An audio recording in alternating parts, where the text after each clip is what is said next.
Check, check. I think this thing's working. We'll give it a shot here. Microphones come alive. I'm Steve White on the Rural Radio Network. John Sticka, President, Certified Angus Beef. Cattlemen. Record crops coming in with corn. Corn growers. And more, each with something to say. And it seems every farm broadcaster in the country is here to listen. As I walked into this Kansas City ballroom for the first time, it looked like any other trade show. Instead of selling products and services, everyone's trying to bend the ear of a broadcaster.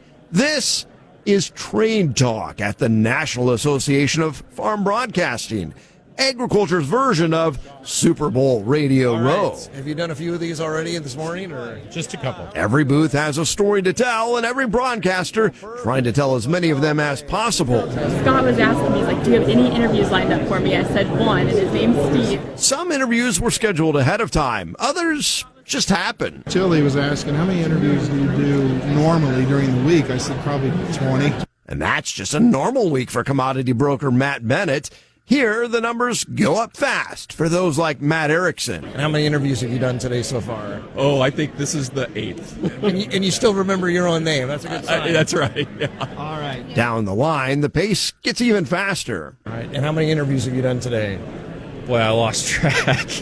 And some never stop. I have to go do markets here very soon. This is the sound of information moving quickly across rural America. We're huge fans of farm broadcasters. They're critically important to getting the message out, not only to farmers and ranchers, but to rural citizens all across this great country. Industry leaders like Brian Jennings say they rely on farm broadcasters to reach producers where they actually are, in trucks and tractors.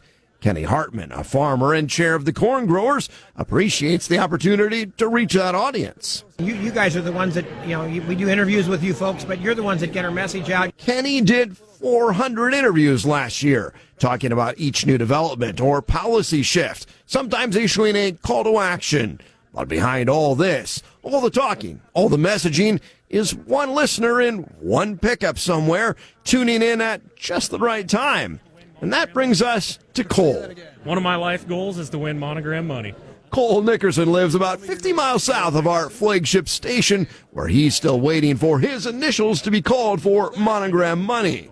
After walking into Trade Talk, his eyes light up as he meets the voices he hears on the radio. Even we've talked to folks from California, Indiana, Alabama today, and now my home state of Nebraska, so it's pretty cool. But the reason Cole matters isn't just that he's here, it's how he grew up. I remember listening to KRVN and listening to Husker games in the cab of the combine. As a rural resident in agribusiness, he depends on radio. We wake up in the morning, the first thing we do is turn on KRVN. And not out of nostalgia, but necessity. We live in an area where we don't have access to cell coverage all day long, and to get that information quickly is very important because, as you know, these days markets can change just like that. Cole is just one listener, but he's also the reason this entire noisy room exists. But radio is a familiar voice. It's Addison Stoddard. Hello, hello. I hit a wall for a little bit. I was like, holy cow, I need some Dr. Pepper. But other than that, it's been really good. The heartbeat of this event is simple. Broadcasters who live where you live, reaching farmers with a radio signal strong enough to reach the places cell towers don't. From NAFB in Kansas City, I'm Steve White on the Rural Radio Network. Yeah, it's hard to say.